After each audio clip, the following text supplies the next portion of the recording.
นี่ซอยมันขึ้นแต่โบกได้7 โตทุกคนเลยพี่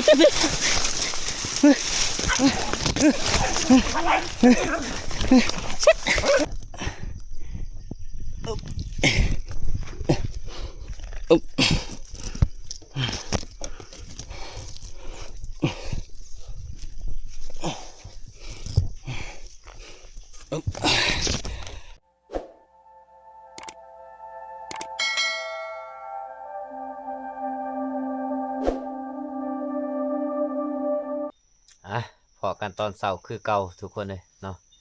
มากินข้าวกินน้ำน้ำกันทุกคนกับข้าวเฮากะปิ้งเขียดคือเก่าเนาะจำแจวเขียดที่เฮาจับมื้อคืนเนี่ยทุกคนเฮากะยังกินบ่เบิดเนาะนี่มาลงมือก่อนเลยได้เนี่ยเอากินแต่ก็สิออกไปหาครัวคือเก่าลาแล่นแหละจักสิเป็นจังไดน้องมาเฮากะมาใหม่นี่มีแต่ตัวใหม่ๆเลยนี่โซเฟียนี่อีหุ้ยนี่เป็นม้าเก่านะม้าหัวหน้าใหญ่นี่มันบ่เมื่อเนาะพานใหญ่เมื่อซื่นมันก็บ่ได้เมื่อนํมันนอนอยู่ถาอยู่เถียงผู้ดีเบิดมื้อสอดแจ้งเลยบ่ได้กินข้าวเป็นมื้อพุ่นแหละส่วนบักตูบ่ลงมาพุ่นบักตูอยู่เทิงพุ่นใส่ชีวิตอยู่ในถ้ำคืนนึงน่ะ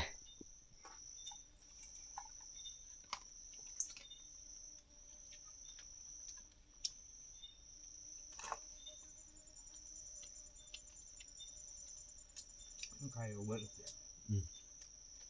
ไข่มันเหนียว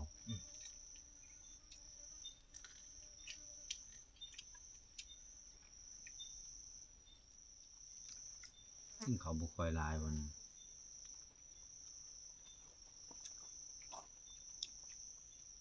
ว่าโทรศัพท์มอนมาเลยเอาโทรศัพท์ไปต่ำไปทัดเพิ่น หั่นไปเลย ทัด ที่มานไปจาก ทัดเนี่ยครับโทรศัพท์ซื้อแล้วก็เอามาไม่ไหมซื้อ12,000ตัวของ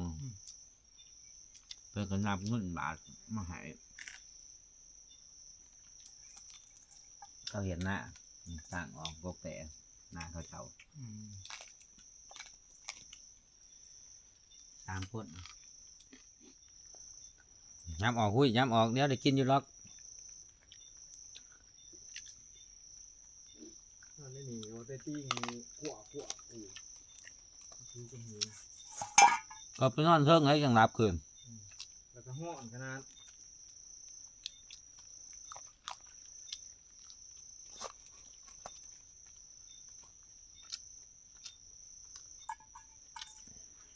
เรื่องเย็นอยู่แล้วเนาะเอาแมงกาเข้าใส่ทุ่งโมโลเมียนคือเก่าแล้ว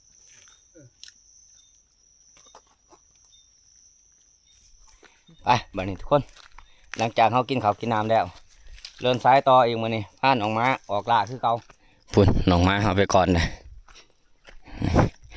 ปกติแล้วถ้าเขาพักอยู่เที่ยงนี่เขาก็สิมาขัวแถวนี่แหละทุกคนเลยเนาะนี่แต่ว่าไปมื้อนี้เขาก็บ่ได้ถือเขานะเพราะว่าเขาก็กลับมากินเขาอยู่ทับคือเก่านี่แหละสิเลาะออมแอมบริเวณแถวนี้แหละหาว่าโศกมันเบิดมือนี่แหละอันนึงก็ยังดีนะเพราะว่าการชิวังออนไลน์กันมันก็บ่ส่งเนาะเพราะว่าน้องม้าเฮากะม้าใหม่มันบ่คอยเก่งนะไปทำกัน2 คนน้องม้า5 โตคือเก่าทุกคนเลยเนาะเฮามางวนนี่ก็มากับบ่เป่า2 คนเอาไปรุ่นน้องกันว่าสิมาหรือบ่มาเนาะน้องม้าเข้าไปเบิดเลยยังตีหุยตัวเดียวแค่นี้แต่ว่าไม่ต้องบกอบปันไดมื้อนี้เพราะว่าฝนตกเมื่อวานตกกับบ่คอยแห้งดอกฝนก็ดิฝนเนี่ยสิไปพักลุ่มๆทุกคนเลยตัวนี้ก็คือพักเทิงนะพักเทิงของด่านตะเวน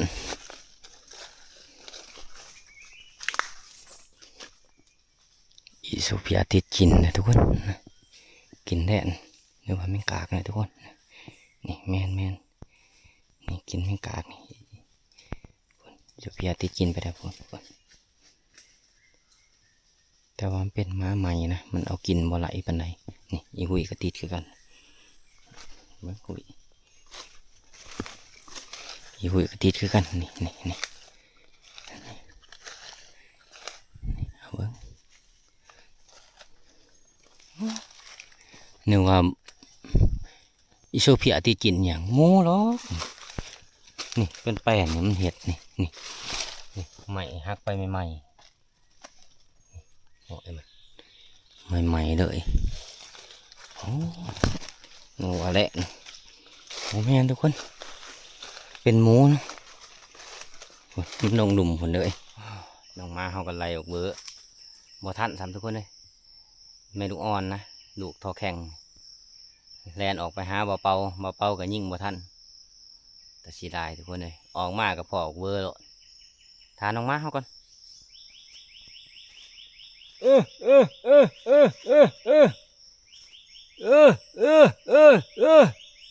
จังไรหมูออกไปวงหนึ่งตื่นบ่ โอ้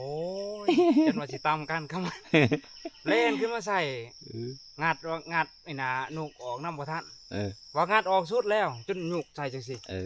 คุ้มก็จะได้กับบ่ได้แล้วอ่ะบอลในเล่นน้ำอีกเตะคืออารมณ์ปะนะโอ้ตัวใหญ่ลี่ในผ่านเลยประมาณ60-70บลูดมันแรงจัดขึ้นไปนี่พอดีซื้อกับอันนะตอนของย่างขึ้นมาบ่ทันมันโอ้ยนายไปนะ อีหุยบ่ทันมาต้องใส่กินดุมันบ่จัก น้ำเลยตัวน่ะแล่นไล่ก้นลงไปเลย โอ้สิได้ทา ไว้ อี ขนาด หุยขนาด คอยก็ว่าคอยไว้ยังบ่ทันมันจากหน้า ไป สิได้เนาะ ทานลงมาเฮาก่อนเบิ่งได้กินแล้วทุกคนเลยนี่เลือดติดปากติดข้างมาแล้วอีหุยบ่ได้มาซ้ำบัดนี้คันว่ากินแนวนี่พวกโอ้ยเลือดหมูหั่นแน่พุ่นในกองข้างพุ่นได้บ่ได้ยังบ่ดีก็บุกลงมันคือบ่เห่าว่ะ 3 โตนะ2 โตนะไหล ไปต่อบัดนี้ทุกคนน้องมาเฮาก็ยังมาบ่ทันเบิดสักยังแต่บักเบอร์ดี้กับอีหุยนะจักไล่ไปไสหม้อตูพันเลือดเต็มปากมาเพิ่นเนี่ยเฮาก็สิเลาะไปเรื่อยๆ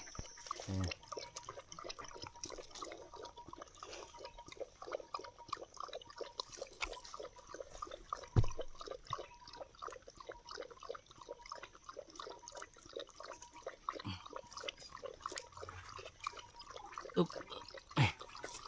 นี่ได้แล้วตัวหนึง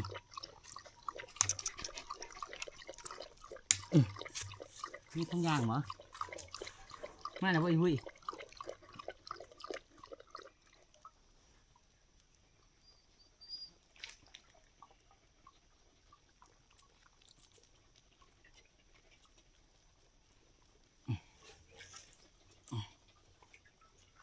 อุ๊บโอ้ตัวที่สองตัวใหญ่ๆอยู่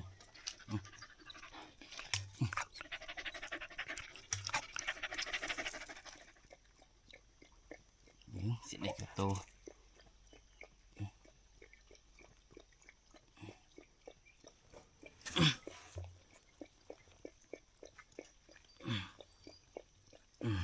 ตัวที่สาม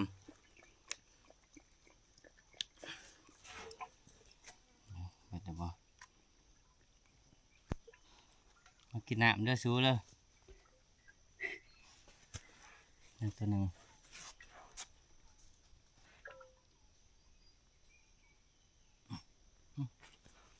สาม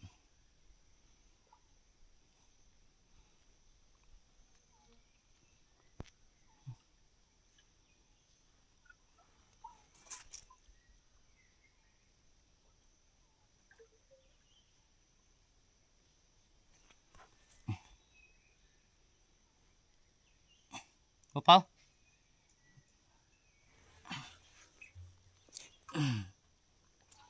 ตัวที่สี่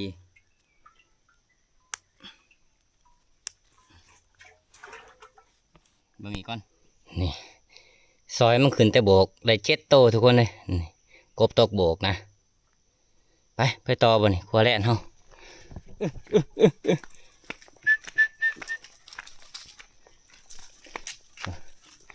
พากันใด งูแหละก็เมื่อยแม่นบอกว่าหลานกบกพูนมึงไงเลยพูนขึ้นได้โอ้เห็ดแล้วตูเห็ดแล้วทุกคนนี่หมาเขาเห็ดแล้วพี่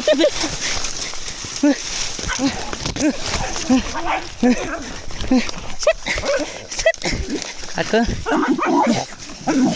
พ่อใส่กันมาใส่กันพอแล้วไปหัวมันพอแล้ว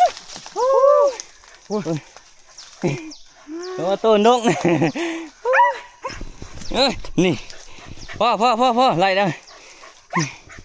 มาเนี่ยทุกคนนี่แต้มแดดของเฮาในตอนเสาร์ขึ้นต้นไม้แล้วก็มันขึ้นต้นน้อยนะมันก็เลยเห็นในพาดมามันก็โตนเนาะโตนนี่ก็บักตูบยันเลยก็อีโซเฟียดูว่าแต้มแดดของเฮาประมาณโดกลัวพุ่นน่ะทุกคนตัวโด2คือสิไหลเนาะไปต่อไปนี่ทุกคน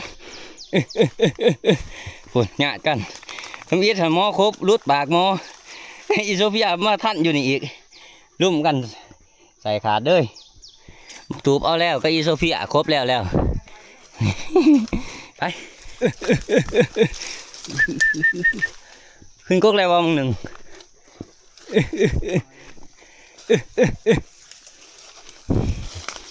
โอ้ขึ้นกกนี่เนาะกกขาวหน่อยนี่ไม่ขึ้นกกอันนี้ขาวๆนี่หน่อยทุกคนมันมากกับพุโต้น้องกันเลย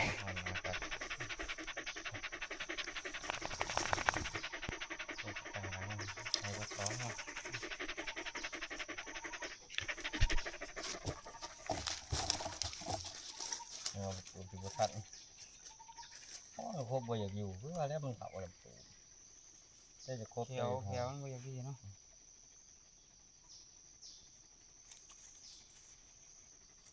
เล่นทางน้อยพวกเจ้า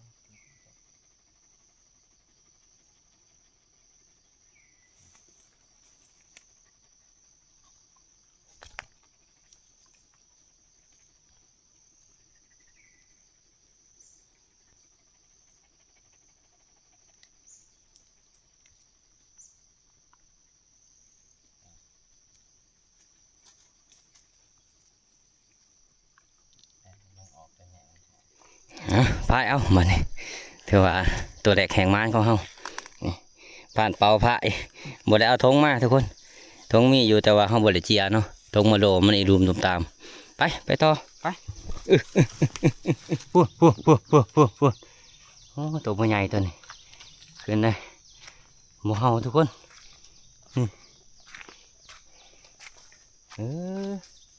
เนาะพูดนี่ขึ้นต้นนี้ทุกคนเลย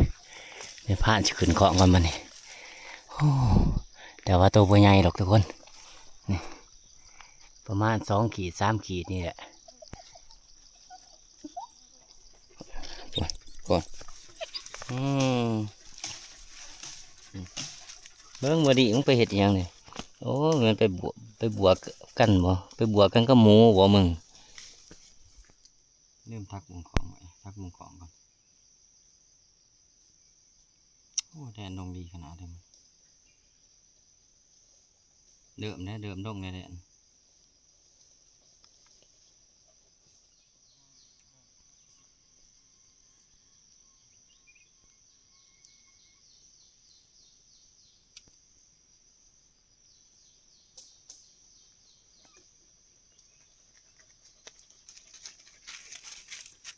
ถูก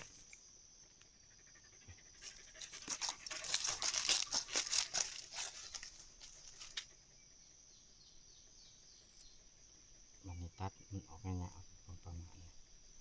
เขาใส่บงเคาะถึงบ่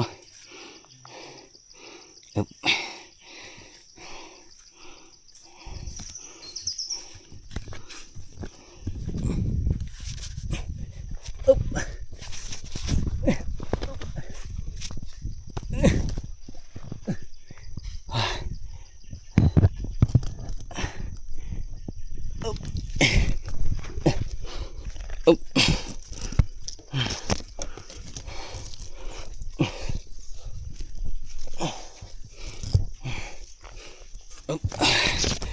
ว้า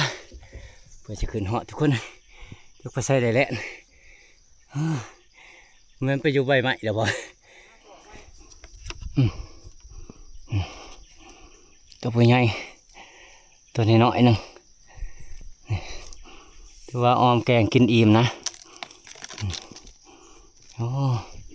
นี่เอาแต้มที่2ของเราในมื้อนี้ทุกคนเลยนี่เพื่อสิขึ้นเหาะต้นกับต้นมะกอก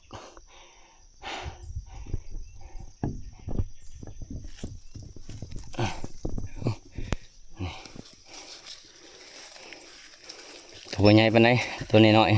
หน่อยก็เอาดีกว่าเฮาบ่ไหลทุกคนเลยนี่ทหารเขาก็รอรับอยู่ไปมันนี่หาไม้ชูหาไม้พุ่นเนื้อแต่มาก่อนเขาเข้ามานำลังเขาเห่าเลยไปซอกชูซอกเอาเบิดได้บอกเครื่องเขานี่กากำลังออกทุกคนซอกซอกนี่อีหุยไหลขึ้นเลยทุกคนนี่เห็นบ่แลนเบื้องข้างนั้นเบ้อคอแล่นแดนขึ้น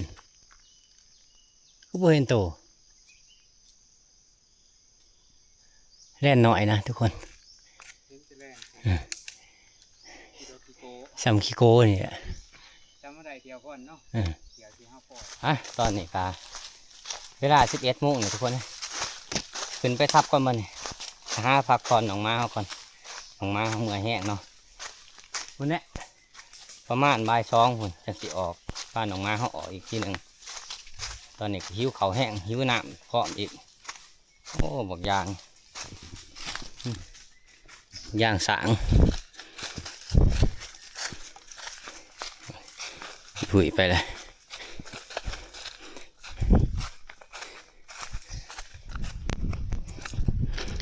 ส้มซื้อว่าลานตะเวนอีดีทุกคน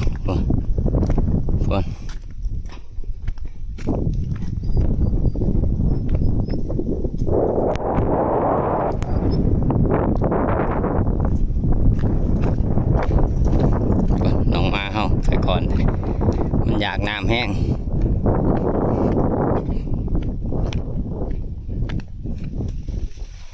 ตอนนี้ก็หอดทับเขาทุกคนพักผ่อนก่อนพักผ่อนออกมานำนี่คนนี้ประมาณบ่าย2คนเขาจังสีไปครัวอีกทีหนึ่งนะถ้าว่าฝนบ่ตก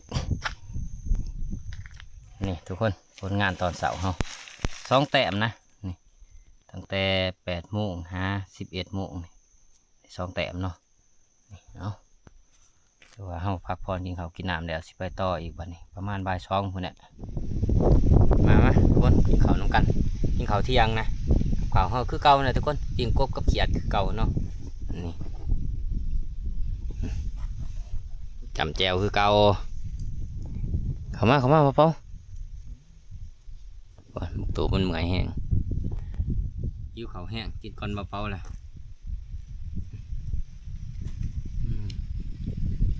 แซ่บคือเก่าตื่นเสียบ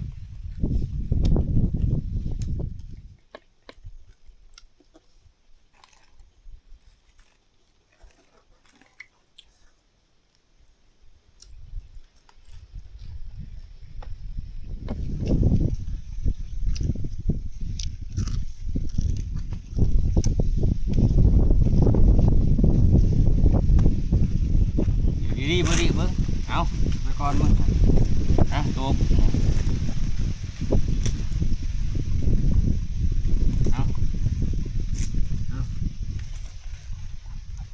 กินกบลูกแก่กินกบเอากูกินขานี่ขากูกินนี่